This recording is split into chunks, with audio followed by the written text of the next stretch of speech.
예배의 자리에 나오신 여러분 모두를 축복합니다. 오늘은 앞에서 말씀드린 대로 대림절 두 번째 주일입니다.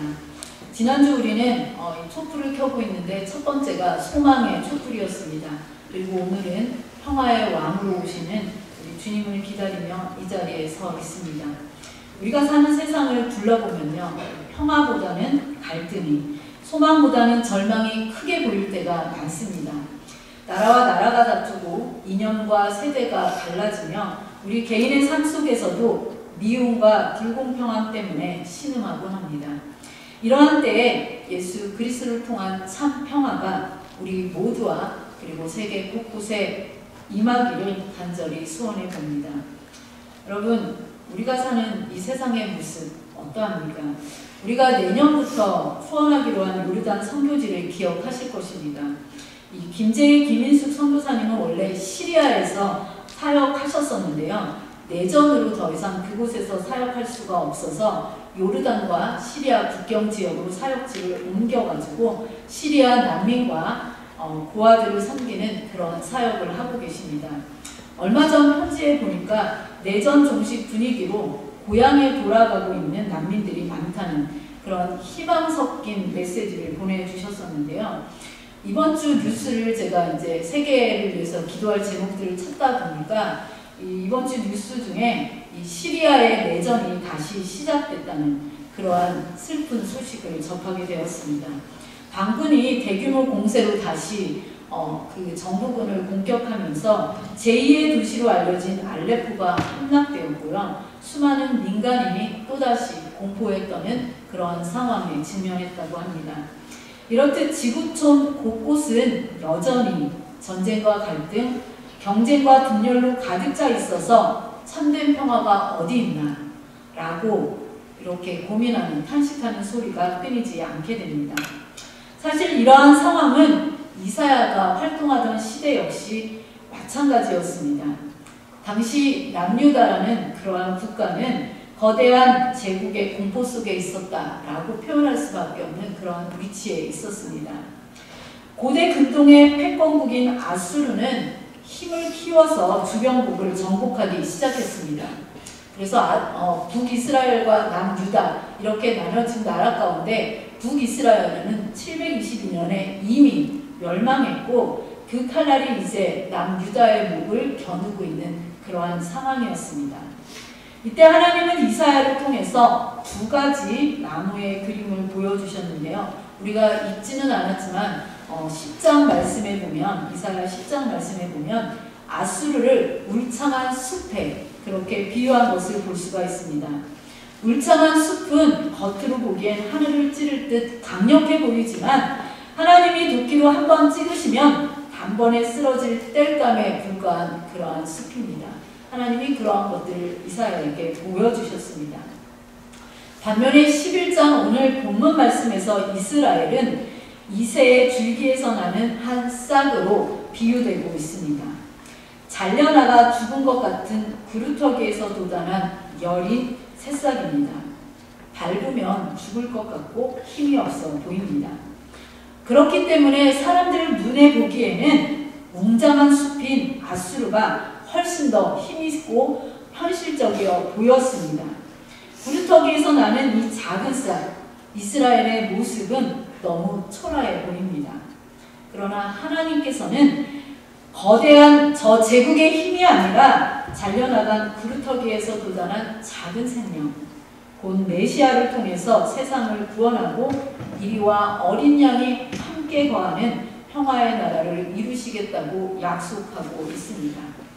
당시 유대 백성들에게 이 이사야의 예언은요, 충격적이었습니다.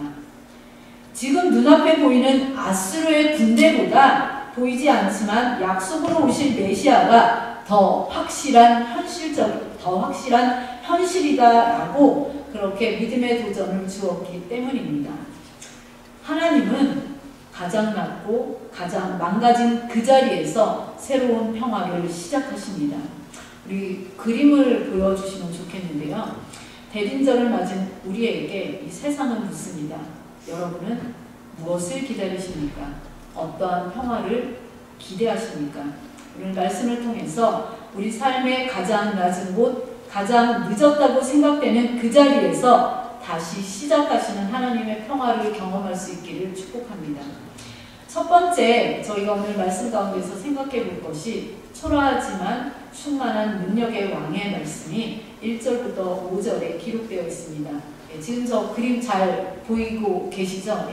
저 그림에 보면 절망의 그루터기에서 피어난 싹에 대한 말씀이 바로 1절 말씀입니다. 그래서 이사야는 의도적으로 이 그루터기에 대해서 뭐라고 표현하냐면 다윗 왕이 아니라 그 아버지의 총부인 이새라고 그렇게 언급하고 있습니다. 이것은 왕조의 영광이 사라지고 비천한 상태로 추락한 그런 모습을 상징하는 말씀입니다. 특히 여기 줄기에 나오는 히브리어 단어를 좀 생각해 보면 좋은데요. 이게 믿게자라는 단어입니다. 우리 성경에서는 그루터기라고 표현이 안 되고 줄기라고 이렇게 표현돼서 보통 우리가 생각하기에는 나무가 서 있고 거기에 이렇게 뻗어 있는 그런 줄기들을 생각할 텐데 히브리어 저 믿게자라는 단어는 서 있는 나무가 아니라요. 방금 전 그림에 보셨듯이 이 그루터기 남아있는 그 나무 상태를 뜻하는 말입니다. 그래서 생명의 기운이라고는 찾아볼 수 없는 완전한 절망의 상태를 나타낼 때에 저 믿게자라는 히브리어 단어를 사용합니다. 하지만 하나님은 그 죽은 것 같은 그루터기에서 한 싹을 내십니다.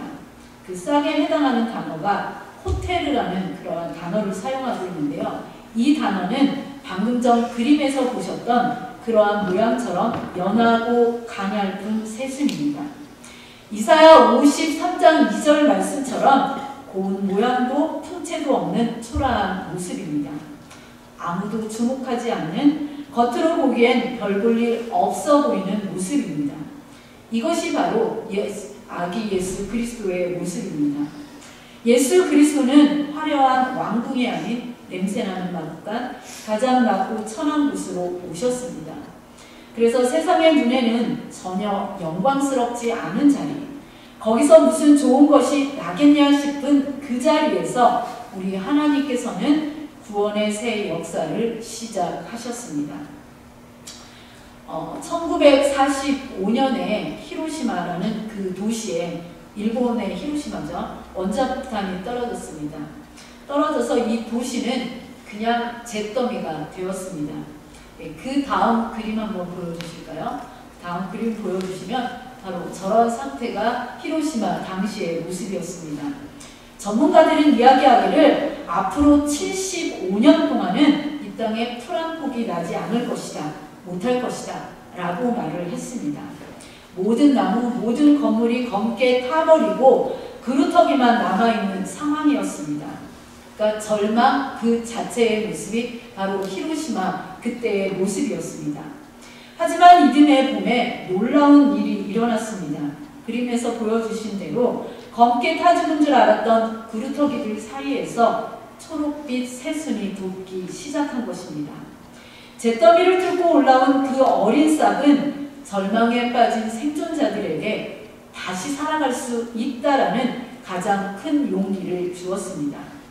이를 히바쿠주 모쿠라는 단어로 이야기하는데요. 피폭의 나무다. 저 그림을 피폭의 나무다라고 그렇게 부른다고 합니다. 오늘 본문의 이새의 그루터기가 바로 저와 같습니다. 다 망한 것 같고 다 끝난 것 같은 우리 인생의 잿더미 속에서도 예수 그리스도의 생명은 싹을 틔운다는 말씀입니다. 오늘도 마찬가지입니다. 나무가 잘려나간 것 같은 인생의 그 자리들이 있습니다. 회복 불가능해 보이는 우리의 삶의 자리도 있습니다. 관계도 있습니다. 무너진 건강도 있고요. 꺼져버린 소망, 그 자리가 바로 하나님께서 다시 새싹을 틔우는 자리입니다. 여러분, 베들레헴 마구간 생각해 보십시오. 이름 없는 목수의 집도 생각해 보십시오.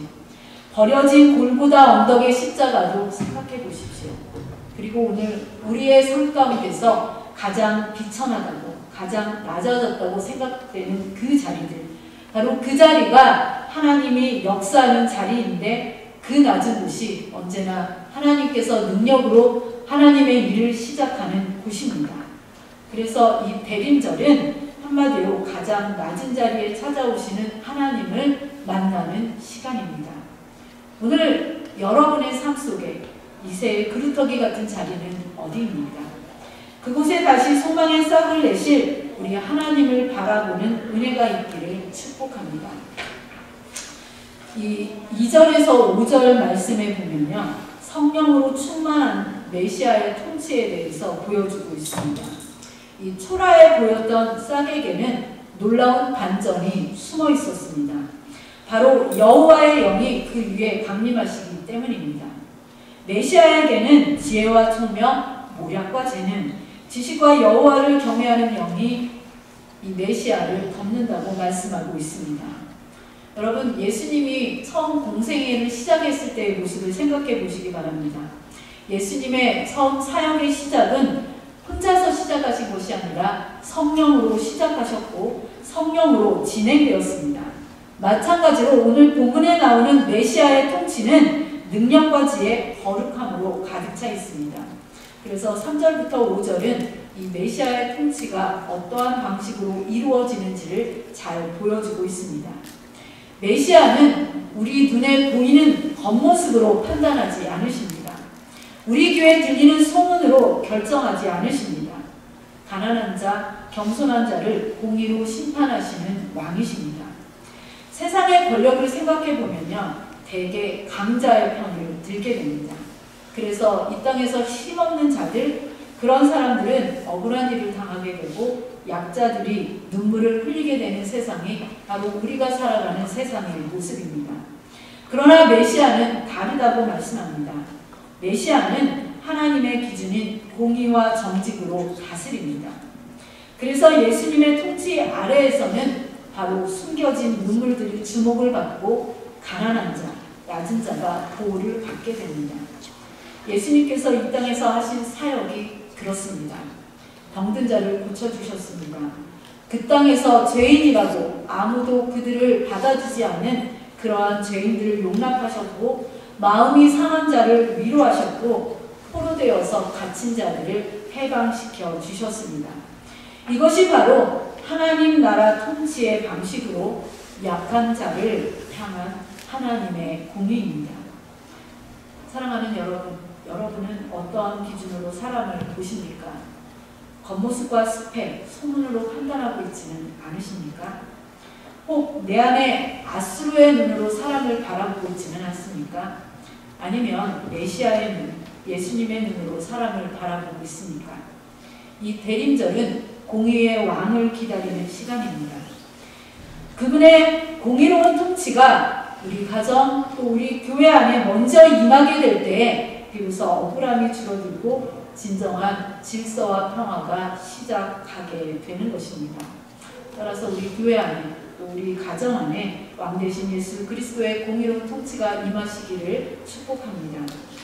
6절부터 10절에 나오는 말씀은요, 여호와를 아는 지식이 만들어내는 평화에 대해서 소개하고 있습니다. 여러분, 메시아의 공의로운 통치가 이루어진 나라 어떤 모습일까요? 6절부터 8절 말씀에 보면 이 메시아 나라가 어떤 모습일지를 우리에게 잘 보여주고 있습니다. 그림을 그리듯 상상해 보시면 좋겠는데요. 이리가 어린 양과 함께 살고 표범이 어린 염소와 함께 눕습니다. 우리 교회학교 아이들을 위해서는 그림을 보여주셔도 좋을 것 같습니다. 사자가 소처럼 풀을 먹고 어린아이가 독사굴에 손을 넣어도 울지 않는 그러한 세상이 바로 메시아가 통치하는 세상입니다. 원래 이리와 어린 양, 서로 잡아먹는, 서로가 아니죠. 잡아먹는 그러한 천적 관계에 있습니다. 표범과 어린 염소 마찬가지고요. 송아지와 어린 사자 역시 마찬가지입니다. 암소와 곰이 함께 있을 수 없는 존재들입니다. 사자가 풀을 먹을 수 있을까요? 어린 아이가 독사굴에 손 넣으면 당연히 독사한테 물리는 것.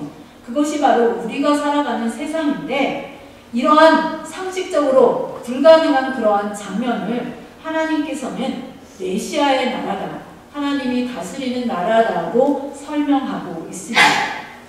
힘 있는 자가 약한 자를 지배하고 잡아먹는 세상이 오늘 우리가 살고 있는 세상의 모습입니다. 그래서 약자들은 늘 두려움에 떨게 됩니다. 이 모습은 동물의 세계뿐만 아니라 우리가 살아가고 있는 인간의 세계 역시 마찬가지입니다.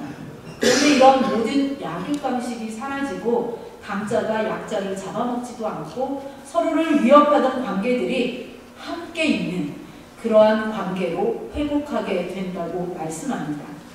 이것이 바로 성경에서 말하는 샬롬입니다. 샬롬은 전쟁이 없는 상태가 아니라 창조 질서 전체가 회복된 그러한 상태입니다. 그래서 해됨도 없고 상함도 없는 상태, 그것이 바로 샬롬입니다. 그럼에도 우리는 종종 이렇게 묻습니다. 정말 이런 세상이 가능할까요? 하나님이 약속하신 이러한 평화의 나라는 언제 오나요? 이런 질문은 여전히 이 세상이 약육강식의 논리가 지배하는 것처럼 보이고 사회가 발전해도요, 우리 인간의 죄성은 점점 더 교묘해져 가는 것 같기 때문입니다. 그러나 여러분 기억하십시오. 하나님의 약속은 반드시 이루어집니다. 그리고 그 시작은 이미 예수 그리스도의 초림으로 시작되었고 완성은 주님의 재림의 때에 이루어질 것입니다. 그렇다라고 한다면 이러한 평화의 나라, 어디에서 그 뿌리를 찾을 수 있을까요? 9절 말씀에서 그 평화의 비결을 우리에게 알려주고 있습니다. 9절 말씀에 보면 물이 바다를 덮은 같이 여호와를 아는 지식이 세상에 충만할 것이다 라고 말씀하고 있습니다. 여기서 말하고 있는 지식은 공부를 해서 얻게 되는 그러한 지식이 아닙니다. 알다라는 우리 히브리어 단어, 아마 제가 설교 때도 전에 이미 설명했고 여러 번 들으셨을 것 같은데 히브리어로 알다라는 단어는 야다입니다. 이 야다라는 뜻은 인격적이고 친밀한 체험적인 알을 뜻합니다. 그래서 하나님이 어떤 분이신지 우리가 이렇게 들어서 머리로 아는 것이 아니라 그분의 사랑과 공의를 우리의 삶 속에서 깊이 경험하는 것, 그리고 하나님과 동행하는 것, 이것이 바로 하나님과 우리 사이를 이야기할 때 야다라고 생각하는 것입니다. 그리고 부부간의 관계를 설명할 때도 야다라고 그렇게 표현합니다. 왜냐하면 친밀감을 나타내기 때문입니다. 1914년에요. 제1차 세계대전 중이었죠. 이때 영국군과 독일군이 서로 총뿌리를 겨누고 참호 속에서 대치하고 있었습니다. 우리 교회학교 친구들을 위해서 제가 또 그림 준비해 왔습니다. 그곳은 죽음과 공포만이 가득한 그러한 지옥이었는데요. 그런데 크리스마스 이브 밤에 독일군 참호 속에서 고요한 밤, 거룩한 밤, 이 찬송가가 울려 퍼지기 시작했습니다. 그러자 영국군도 함께 노래를 부르기 시작했습니다. 잠시 뒤에 서로 죽이려던 병사들이 무기를 내려놓고 참호 밖으로 나와서 서로 악수를 하고 선물을 나누었습니다. 이리와 어린 양이 함께 둥그는 것 같은 기적의 평화가 전쟁터 한복판에 임한 것입니다. 비록 아주 짧은 순간이었지만 예수님이 오신 그날에 적대감이 사라지고 평화가 임했습니다. 이것이 바로 여호와를 아는 지식이 우리 안에 들어올 때에 일어나는 일입니다. 예수님이 계신 그곳에는 총성이 멈추고 찬송이 시작됩니다. 세상의 평화는 대개 법과 힘으로 억지로 묶어놓는 그러한 평화입니다. 그래서 언제 깨질지 모르는 불안한 평화입니다. 하지만 하나님이 주시는 평화는 하나님의 아는 그러한 깊이 있는 지식으로 우리 안에 채워질 때 우리 내면이 변화되기 시작하면서 일어나는 평화입니다. 그래서 우리가 하나님을 알수록 미움이 줄어들고 하나님을 알게 될수록 두려움과 경쟁심이 점점 더 약해지고 하나님을 알아갈 때 내 안에 있는 이리 같은 공격성, 독사 같은 도끼가 사라지게 됩니다. 그럴 때에 비로소 우리 관계 안에 평화가 흘러가기 시작합니다. 그러므로 우리 가정 안에, 아직도 직장 안에, 교회 안에, 이웃 안에 샬롬을 파괴하는 것, 오해라든지 상처라든지 두려움, 경쟁이 어떻게 해결하나 라고 고민하실 때 오늘 말씀이 해답을 주고 있는데요. 그 근본 해결은 하나님을 아는 지식의 회복입니다. 여러분 모두 여호와를 아는 지식을 풍성히 경험할 수 있기를 축복합니다. 그래서 예수 그리스도는 이 평화를 위해서 10절 말씀에 보니까 만민의 기치로 서셨다고 말씀하고 있습니다. 오늘 10절 본문 말씀에 그날에 이새의 뿌리에서 한 싹이 나서 만민의 기치로 설 것이다 라고 선포하고 있습니다. 여기서 말하는 기치는 깃발입니다. 메시아는 이스라엘만의 왕이 아니라 열방이 돌아올 구원의 깃발입니다. 예수 그리스도는 우리만의 그러한 그리스도가 아니라 온 민족의, 온 세상의 소망의 주이고 구세의 주이십니다. 그래서 그림을 한번 또 보여주시면요. 우리가 기다리는 대림절의 중심은 바로 예수 그리스도입니다. 그리고 세계의 평화의 시작점 역시 예수 그리스도입니다. 따라서 예수님은 온 열방이 바라봐야 할 구원의 깃발이 되셨습니다. 말씀을 맺겠습니다. 우리 사랑하는 드림가족 여러분, 오늘 함께 나눈 이사야의 예언은 예수님의 초림에서 이미 시작되었고 재림에서 완성될 것입니다. 우리는 그 완성을 바라보면서 대림절을 보내고 있습니다. 그래서 다시 오실 주님을 기다리는 지금 이 시간은 바로 이곳에서, 여러분의 가정에서, 여러분이 살아가고 있는 모든 삶의 터전에서 하나님 나라의 평화를 미리 연습하는 시간입니다. 혹 여러분 삶에 잘려나간 구루터기 같은 그러한 자리가 있습니까? 경제적 어려움, 깨어진 관계, 늦어버린 것 같아서 포기해버린 꿈, 바로 그 자리가 이새의 줄기입니다. 그러나 여러분, 낙심하지 마십시오. 하나님은 바로 그 낮고 그 어두운 자리에서 메시아의 싹, 평화의 싹을 돋게 하시는 분이십니다. 우리의 마음을 여호와를 아는 지식으로 채웁시다. 뉴스와 세상의 소음보다 하나님의 말씀을 더 가까이 하십시오. 주님과의 관계가 깊어질수록 우리의 두려움과 미움은 물러가고 평화가 바다처럼 우리를 덮게 될 것입니다. 그리고 또 한 가지 기억하실 것은 여러분 모두가 평화의 통로로 부름받았음을 생각하셔야 합니다. 그래서 공의와 정직을 허리띠처럼 동여매시기 바랍니다. 그럴 때 우리가 가는 모든 곳마다 이리와 어린 양이 함께 거하는 작은 샬롬의 자리로 세워질 것을 믿습니다. 그러한 경험을 하시는 대림절 되시기를 주님의 이름으로 축복합니다.